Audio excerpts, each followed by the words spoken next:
এই girlfriend boyfriend, এই পরকিয়া, এই বিবাহ বহির্ভূত কোন সম্পর্কের সাথে আমরা নাই, ঠিক কিনা?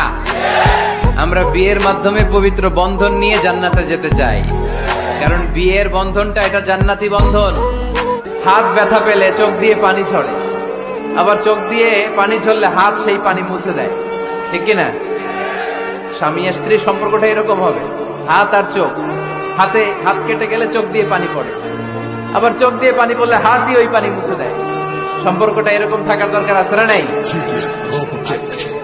আল্লাহ তাআলা স্বামী স্ত্রীর সম্পর্ককে কোরআনে পোশাকের সাথে তুলনা করেছেন। ড্রেস, কস্টিউম, পোশাক। আওয়াজ করে বলেন, কিসের সাথে তুলনা করেছেন? পোশাক। কেন পোশাকের সাথে তুলনা করলেন? কারণ পোশাক মানুষের লজ্জাস্থানের হেফাজত করে। ইট কভারস আওয়ার প্রাইভেট। পোশাক, ড্রেস এন্ড কস্টিউম, এটা আমাদের লজ্জাস্থানকে ঢেকে রাখে, আমাদের ঈমান বাঁচায়। তুমি আমার কৈতরী, তুমি আমার টুনটুনি, তুমি আমার ময়না পাখি, তুমি আমার সোনা পাখি। ওই যে কলিজা, তার মানে প্র্যাকটিস চলে বাসায়। আর কি ডাকেন? ভাবিরে কি ডাকেন? বলেন জান।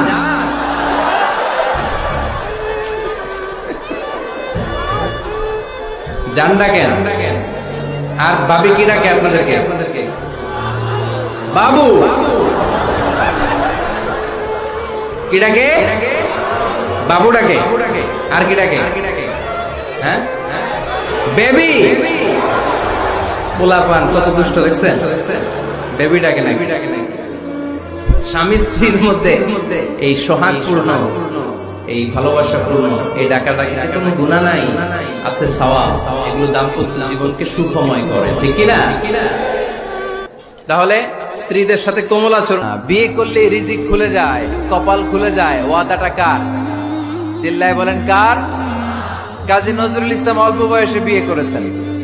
আমাদের স্বাধীনতার স্থপতি, এদেশের মহান নেতা বঙ্গবন্ধু শেখ মুজিবুর রহমান অল্প বয়সে বিয়ে করেছেন। মহাত্মা গান্ধী অল্প বয়সে, সব বড় বড় নেতারা অল্প বয়সে বিয়ে করেছেন। কিন্তু তারা যে সফল হয়েছে, কোনো সমস্যা হয়েছে? কথা কয় না। আমাদের স্বাধীনতার স্থপতি বঙ্গবন্ধু শেখ মুজিবুর রহমান, উনি সফল না ব্যর্থ? চিল্লায় বলে সফল। তো উনি যে কম বয়সে বিয়ে করে সফল হয়েছে, এই বিয়ে ওনার কোনো বাধা দিছে? কথা বলেন। ঝামেলাটা হইলো ওনারা কম বয়সে বিয়ে করে সফল হয়েছেন, আর আমরা সফল হয়ে তারপরে বিয়ের পিড়িতে বসতে চাই, ঠিক কিনা? সফলতার কোনো শর্টকাট নাই। বিয়ে করেন, সফল বানাই দিবে কে? এজন্য বিয়ে করতে রাজি আছেন তো সবাই? সবাই রাজি? যারা একটা করছেন তারাও হাত তুলছেন। আজকে খবর আছে বাড়িতে গেলে। দাম্পত্য জীবন সুখময় করতে চাইলে দাম্পত্য জীবনের কোনো গোপন কথা কারোর সাথে শেয়ার করা যাবে না। এটা কবিরা গুনাহ, এটাকে হারাম বলে ঘোষণা দিয়েছে কে? এটাকে বিষ্ণু বলেছেন আযমুল আমানা। স্বামী স্ত্রীর মধ্যে যে অন্তরঙ্গ মুহূর্ত কাটে, এই মুহূর্তগুলোর কথা কারোর সাথে শেয়ার করা যাবে? বিষ্ণু বললেন খবরদার, এটা আযমুল আমানা। স্বামীর সবকিছু স্ত্রীর কাছে আমানত, স্ত্রীর সবকিছু স্বামীর কাছে আমানত। আবার বিষ্ণু বলেছেন, যারা স্বামী স্ত্রীর গোপন দাম্পত্য জীবনের কথা অন্যের কাছে শেয়ার করে দেয়, তারা হলো আশারুন নাস, পৃথিবীর মধ্যে সবচাইতে নিকৃষ্ট মানুষ। খায়রুকুম খায়রুকুম লিআহলি। তোমাদের মধ্যে আল্লাহর কাছে ওই ব্যক্তি সবচেয়ে সেরা যে তার স্ত্রীর কাছে সেরা। এজন্য স্ত্রীর সাথে ভালো আচরণ করবেন, মুচকি হাসি দিয়ে কথা বলবেন। আপনি স্ত্রীর সাথে মুচকি হাসবেন, সওয়াব আছে না নাই? স্ত্রীকে ভালোবাসার কথা শোনাবেন, সওয়াব আছে না নাই? এমনকি আল্লাহর হাবিব বলেছেন, অফি বুদআই আহাদিকুম সাদাকা। তোমরা শীতের রাতে স্বামী স্ত্রী যখন এক কম্বলের নিচে সময় কাটাও, ওই সময়গুলোর জন্য তোমার আমলনামায় সওয়াব দিয়ে ভরে দেয় কে? এজন্য আজকে থেকে মুচকি হাসি দিয়ে কথা বলবেন, আগে সালাম দিবেন।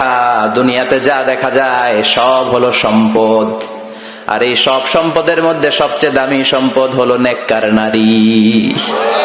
বাড়ি গাড়ি ফ্ল্যাট সবকিছু সম্পদ, আর এই সব সম্পদের মধ্যে সবচাইতে দামি সম্পদ হচ্ছে নেককার নারী। এজন্য ভালোবাসবেন, কি করবেন? বলবেন, তোমারে লেগেছে এত যে ভালো, চাঁদ বুঝি তা জানে, রাতেরও আধারে দোসর হয়ে তাই সে আমারে টানে, চাঁদ বুঝি তা জানে। ঠিক কিনা? বিশ্বনবী এটাই বললেন, স্ত্রীকে ভালোবাসো। বিশ্বনবী বললেন, স্ত্রীর সাথে ভালোবাসা করলে আমলনামা সওয়াব দিয়ে পূর্ণ করে দেয় কে? আবার বিশ্বনবী বললেন, রাতের বেলা এক কম্বলের নিচে স্বামী আর স্ত্রী দুইজন যে থাকো, ভালোবাসা বিনিময় করো, এতেও তোমাদের আমলনামায় সওয়াব দেয় কে? আপনার হাত যখন আপনার স্ত্রীর হাতের সাথে মিলান, দুই হাতের সগীরা গুনাহ মাফ করে দেয় কে? স্ত্রীর চেহারার দিকে রহমতের নজরে তাকালে চোখের সগীরা গুনাহ মাফ করে দেয় কে?